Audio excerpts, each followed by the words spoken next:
किसी जंगल में एक कंगारू रहता था। उसका नाम चंपक था। उसका एक दोस्त भी था। तभी दो जंगली कुत्ते दौड़ते हुए उनकी ओर तेजी से बढ़ने लगे और उसी वक्त कंगारू की नज़र सीधे उन दोनों कुत्तों पर पड़ी जो कि उनकी ओर बढ़ रहे थे।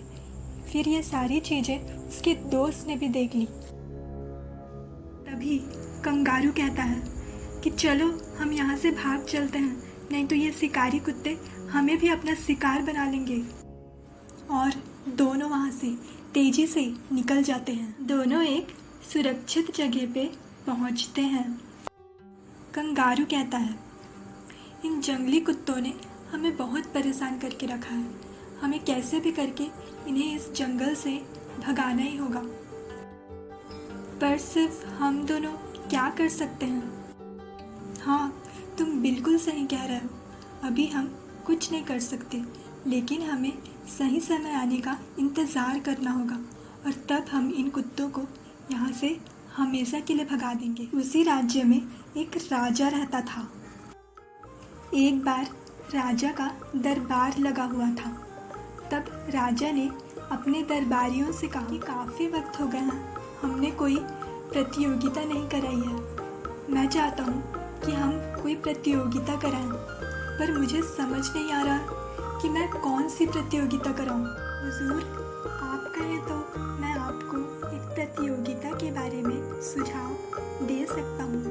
हाँ, ज़रूर बताओ। हम लंबी कूद की प्रतियोगिता करा सकते हैं, अगर आप चाहें तो।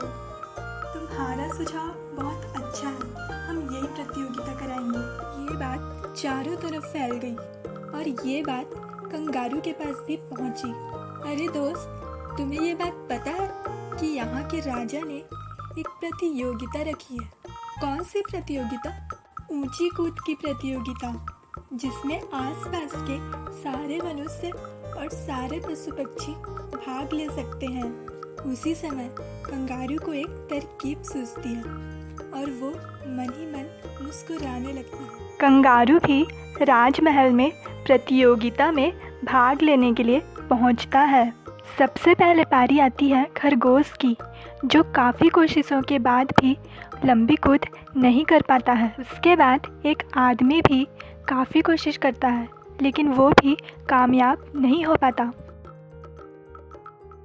कंगारू भी उस प्रतियोगिता में भाग लेता है और जैसे ही उसकी पारी आती है, वो सबसे लंबी छलांग लगाकर वो प्रतियोगिता जीत लेता है।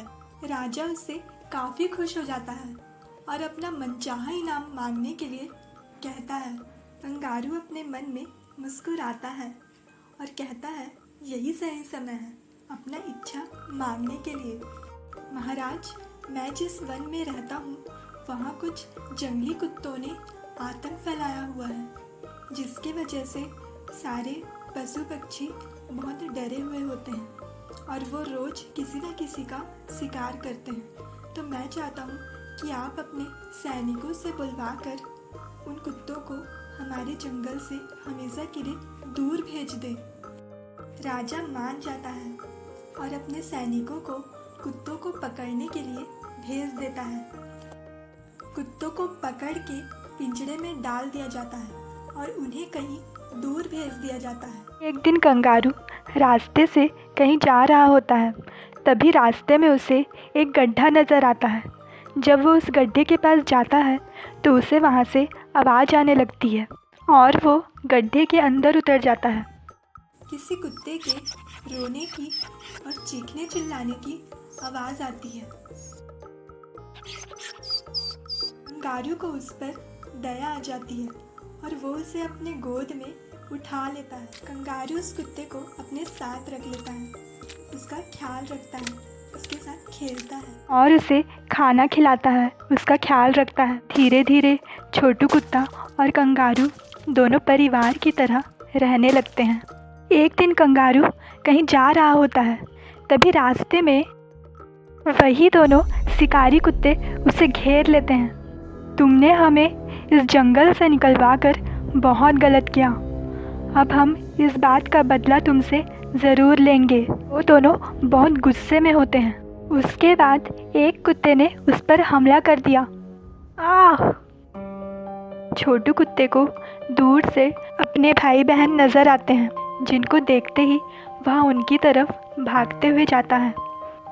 रुक जाइए आप दोनों, आप इनके साथ ऐसा नहीं कर सकते। अरे छोटू, तुम कहाँ थे? हम तुम्हें कब से ढूंढ रहे थे। मैं एक गड्ढे में गिर गया था, जिसमें से इन्होंने ही मुझे बचाया है, और आप दोनों इन्हें ही परेशान कर रहे हो क्या?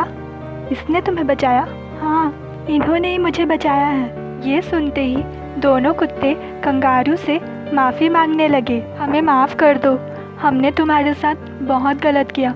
तुम इतने अच्छे हो और हमने तुम्हें चोट पहुंचाई। के बाद उन्होंने कंगारू के चोट पर पत्तों से पट्टियाँ की।